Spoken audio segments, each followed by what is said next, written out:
தேமுதிக தாவேகா கூட்டணி இணைந்தால் அண்ணன் தம்பி கூட்டணி அறிவிக்கலான்னு எங்க அண்ணையா விஜயகாந்த் 14% வாங்கி தமிழ்நாட்டினுடைய ஆட்சி அதிகாரத்தை கைப்பற்றுவதற்கு எதிர்க்கட்சி தலைவராக வந்தார். அண்ணன் வழியில் தம்பி. தேமுதிகவை இந்த கூட்டணியில் எப்படியாவது கொண்டு 0.5% 1/4% ஒரு தொகுதிக்கு ஒரு 50 ஓட்டு 100 ஓட்டு 200 ஓட்டில் தோல்வி அடைகிற தொகுதி ஒரு 45 தொகுதி. உதாரணத்துக்கு டி நகரை 75 ஓட்டு தான் திமுக ஜெயிச்சு. இதை கூட விட்டுவிடக்கூடாது. 67 அண்ணா காங்கிரஸை தவிர அத்தனை கட்சி கூட்டணியை சேர்த்து கொண்டு தான் ஜெயிச்சார். இதே ஃபார்முலா தான் இப்போ தேமுதிகவை சேர்த்து கொள்வதற்கு காரணம். ஏவா வேலு 50 கோடி ரூபாய் முன்தொகை கொடுத்து 3 மாதம் ஆச்சு. அவங்க எல்லா பக்கமே பேரம், ஒரே நேரத்தில் 3 பேர்கிட்ட பேரம் பேசுவாங்க. அதுதான் தேமுதிக. அதனால தான் அவர் கல்லாப்பட்டி கூட்டணிங்கிறார். விஜய் பிரபாகரன் அதிமுக கூட்டணி தான் விரும்புகிறார். அறிவாலயம் போகும்போது கூட மகன் வரலையே, தம்பி தானே போனார். காரணம் தேமுதிக திமுகவில் இணைந்தது பலமா, அவர்களைத்தான் கல்லாப்பட்டி கூட்டணின்னு சொல்கிறாரா, விஜய் அவர்களை பெரிதளவில் எதிர்பார்த்து காத்திருந்தாரா, இதை விஜயகாந்தே விரும்பியிருக்க மாட்டார் அப்படின்னு சொல்கிறாங்களே, இது எந்தளவுக்கு உண்மை? இப்போ அவர்களுக்கான சீட் 5ங்கிறீங்களே, அதை ஏற்றுப்பாங்களா? இல்லைங்க, திருமாவளவனுக்கு 6ங்கும்போது அவர்களுக்கு 5 கொடுத்தா திருமாவளவன் கூட்டணி அப்பவே உடைச்சிடுவார். திருமாவளவன் கூட்டணி அதில் உங்களுக்கு 3% அப்படியே அந்த தலித்து வாக்கு அப்படியே மொத்தமாக திமுகவுக்கு போகுது. இப்போ ஒடுக்கப்பட்ட மக்கள் காலனிகளில் தான் விசில் சின்னம் பெருசாக வரைஞ்சி வச்சுருக்காங்க. எங்கே திமுகவுடைய ஓட் பேங்க் அது. விசிகா எங்கே இருக்குது? விசிகா திமுக கூட்டணி இருக்கிறதுனால நீங்கள் முஸ்லீம்கள் கொத்து கொத்தாக போடுவான் திமுகவுக்கு, கிறிஸ்துவர்கள் கொத்து கொத்தாக போடுவான். அடுத்து கொத்து கொத்தாய் போடுறது யார்? விசிகா. அந்த விசிகா ஓட்டு எல்லாம் விசிலாக மாறி இருக்கு. திமுகவுக்கு இது ஒரு பெரிய பின்னடைவு. அது கூட விஜய்க்கு போகுது. கிறிஸ்துவ ஓட்டு விஜய்க்கு போகுது. திமுகவுடைய அதிருப்தி ஓட்டு அதிமுகவுக்கு போகுது. இல்லை, தேமுதிகவை பொறுத்தவரை 0.5% குறைவான வாக்குகளை வைத்திருக்கிற இயக்கம்தான் தேமுதிக. தேமுதிகவை இந்த கூட்டணியில் எப்படியாவது கொண்டு 0.5% 1/4% ஒரு தொகுதிக்கு ஒரு 50 ஓட்டு 100 ஓட்டு 200 ஓட்டில் தோல்வி அடைகிற தொகுதி ஒரு 45 தொகுதி இருக்குது. உதாரணத்துக்கு டி நகரை 75 ஓட்டு தான் திமுக ஜெயிச்சுது. இதை கூட விட்டுவிடக்கூடாது. நாம் 67 அண்ணா காங்கிரஸை தவிர அத்தனை கட்சி கூட்டணியை சேர்த்து கொண்டு தான் ஜெயிச்சார். இதே ஃபார்முலா தான் இப்போ தேமுதிகவை சேர்த்து கொள்வதற்கு காரணம். ஏவா வேலு 50 கோடி ரூபாய் முன்தொகை கொடுத்து 3 மாதம் ஆச்சு. எப்படியும் திமுக கூட்டணி உறுதி செய்த இந்த கூட்டணியை பிரேமலதா அதிமுகவோடு பேசினார். விஜய் பிரேமலதா எப்படியாவது நம்ம கூட்டணிக்கு வருவார்னு அவரும் முயற்சி செய்தார். ஏன்னா விஜய்க்கு தேமுதிக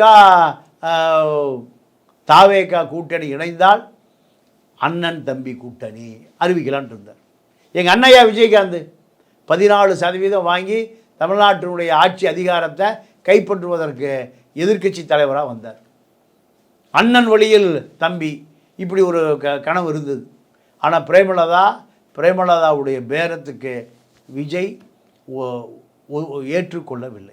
50 கோடி அட்வான்ஸ் வாங்கிட்டாங்கன்னு சொல்கிறீங்க, அப்புறம் ஏன் இங்கே பேரம் பேசிகிட்டு இருந்ததா சொல்கிறீங்க? அவங்க எல்லா பக்கமே பேரம், ஒரே நேரத்தில் 3 பேர்கிட்ட பேரம் பேசுவாங்க. அதுதான் தேமுதிக. அதனால தான் அவர் கல்லாப்பட்டி கூட்டணிங்கிறார். தேமுதிகவை பொறுத்தவரை ஏவா வேலுவிடம் முன்தொகை 50 கோடி பெற்றுக்கொண்டு 150 கோடி ரூபா அவங்களுக்கு ஆன தொகை. 5 சீட்டு ஒரு ராஜ்யசபா. எடப்பாடி ராஜ்யசபா கொடுக்கவே முடியான்ட்டார். ஏன்னா 2 ராஜ்யசபா தான் எங்கிட்ட இருக்குது. ஒன்று அன்புமணிக்கு கொடுக்கணும். அன்புமணிக்கு கொடுத்தால்தான் எடப்பாடி தொகுதியில் அது கொங்கு வேளாளர்களும் வன்னியர்களும் தான் அங்கே வாக்கு வங்கி. அப்போ வன்னியர் வாக்கு வங்கி வேணும்னா அன்புமணிக்கு சீட்டு கொடுத்து அன்புமணி கூட்டணி சேர்த்துக்கணும். இன்னொரு சீட்டு தம்பித்துறை அதிமுகவுடைய டெல்லி அடையாளம். மோடிகிட்ட பேசணும், அமித்ஷாட்ட பேசணும்னா அங்கே அவருக்கு ஒரு எம்பியாக உட்கார வச்சா தான் எடப்பாடி அரசியல் பண்ண முடியும். அப்போ 2 சீட்டு வாய்ப்பே இல்லை. இதை கட் அண்ட் ரைட்டாக இந்த 150 கோடிக்கு பதில் 50 கோடி தர்றேன், ஆனால் ராஜ்யசபா சீட்டு இல்லைன்ட்டார். ஆனால் திமுக ராஜ்யசபா ஒத்துக்கிட்டாங்களா? ஒத்து கொண்டிருக்கிறார்கள், ஆனால் கொடுக்க மாட்டாங்க. சரி, இப்போ 6% எத்தனை சீட்டு? இப்போ அப்படி சீட்டு கொடுக்கும்போது இப்போ திருமாவளவன் அவர்கள் 3% வாக்குகள் வச்சுருக்காரு அப்படின்னா அவருக்கு 6, இவங்களுக்கு அதை விட அதிகமாகவோ நெருக்கமாகவோ கொடுத்தா அவர் ஒரு முரண்பாடோட வெளியே போவதற்கான வாய்ப்புகள் இருக்கிறதா? வேற கட்சி வெளியெல்லாம் போக மாட்டார். நீங்கள் கூட்டணி உடைக்க மாட்டார், அவர் அங்கேயே இருந்துக்குவார். அது நீங்கள் போன முறை கொடுத்த 6 சீட்டு, அந்த 6 சீட்டை கொடுத்தாலே அவர் கூட்டணியில் தொடருவார். ஏன்னா எதிர்முகம் பிஜேபி, அதெல்லாம் அவருக்கு வாய்ப்பே இல்லை. அவர் எது 2 கட்சி சொன்னார்ல, பாஜக பாமக 2 அங்கே தான் இருக்குது. அதிமுகவில் விஜய்னு ஒருத்தர் இருக்கார். இல்லை, விஜய்கிட்ட போவதனால அவருக்கு 6 எம்எல்ஏ கிடப்பாங்க, இல்லை இப்போ 4 எம்எல்ஏ இப்போ இருக்காங்க. அதுக்கெல்லாம் வாய்ப்பே இல்லை. விஜயுடைய வாக்கு வங்கி என்னன்னே தெரியலையே. விஜயுடைய அதிகாரம் என்ன, அவருக்கு எத்தனை சதவீத ஓட்டு இருக்குது, இதெல்லாமே தெரியாமல் திரும்ப கூட்டணி முடிச்சுட்டு போய் அங்கே சேர மாட்டார். ரெண்டாவது கொள்கை என்பது பாஜகவுக்கு எதிரான மனநிலை. விஜய்க்கு ஒரு பெரிய புரிந்து அரசியல் இல்லை அவர்கிட்ட. இப்போ தேமுதிகவுக்கு கொடுக்குற சீட்டுகள்ங்கிறது 5ஆகத்தான் இருக்கும், ராஜ்யசபா கிடையாதுன்னு சொல்ல வரீங்க? 100% கிடையாது. இப்போ இதை அவருடைய மகன் விரும்புகிறாரா? ஏன்னா இல்லை, மகனே அதிமுக கூட்டணி தான் விரும்புகிறார். விஜய் பிரபாகரன் அதிமுக கூட்டணி தான் விரும்புகிறார். நீங்கள் அறிவாலயம் போகும்போது கூட மகன் வரலையே, தம்பி தானே போனார். காரணம், திமுக கூட்டணி வெற்றி பெறாதுன்னு மகன் நினைக்கிறார்.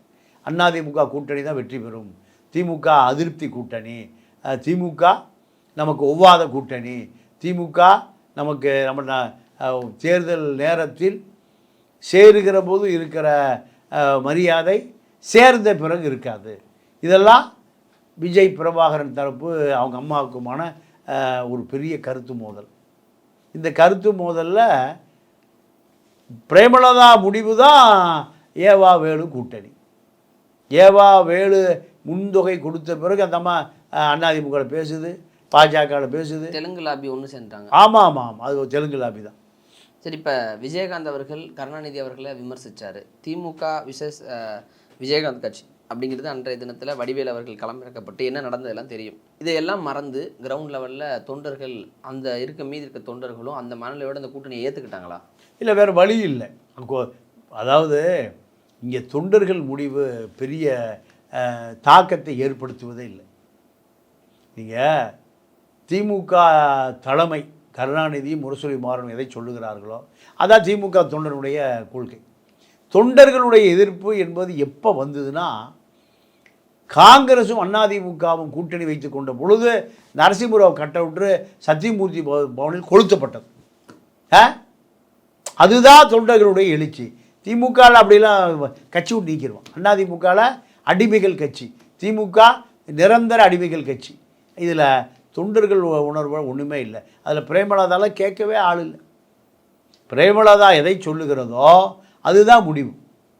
செயற்குழு, பொதுக்குழு, நிர்வாகக்குழு. தொண்டர்கள்ட்ட கேட்டு அவர்கள் என்ன முடிவு எடுத்தாங்களோ அதை தான் சொல்லியிருக்கேன்னு சொன்னாங்க. இல்லை, அது அப்படி தான் எல்லாருமே அப்படி தான் சொல்லுவாங்க. எனக்கு பல தலைவர்களை தெரியும்.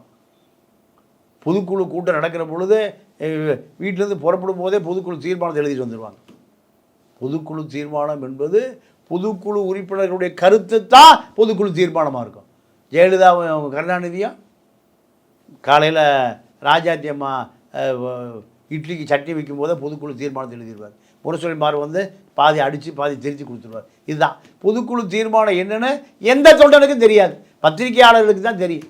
ப்ரெஸ் ரிலீஸுக்காக தான் பொதுக்குழு தீர்மானமே எழுதப்படுகிறது. அதனால் இங்கே தொண்டர்களுடைய கருத்தெல்லாம் ஒரு பெரிய கருத்தாக எந்த கட்சியிலும் மதிக்க, எல்லாமே ஒன்மேன் பார்ட்டி தான், அடிமைகள் கட்சி தான். கம்யூனிஸ்டுகள் தான் விவாதம் பண்ணுவான், சிபிஎம் தான் விவாதம் பண்ணுவான், அதன் அடிப்படையில் தான் முடிவெடுக்கப்படும். ஆனால் இந்த கட்சிகளெல்லாம் என்ன நடக்கிறதுனே தெரியாமல் தீர்மானங்கள் அறிவிக்கப்படும். இதுதான் தேமுதிக நிலைமை, திமுகவோட கூட்ட நிலைமைன்னு சொல்லியிருக்கீங்க. நிறைய பதில்கள் கொடுத்தீங்க. நேரம் கொடுத்ததுக்கு நன்றி, வணக்கம்.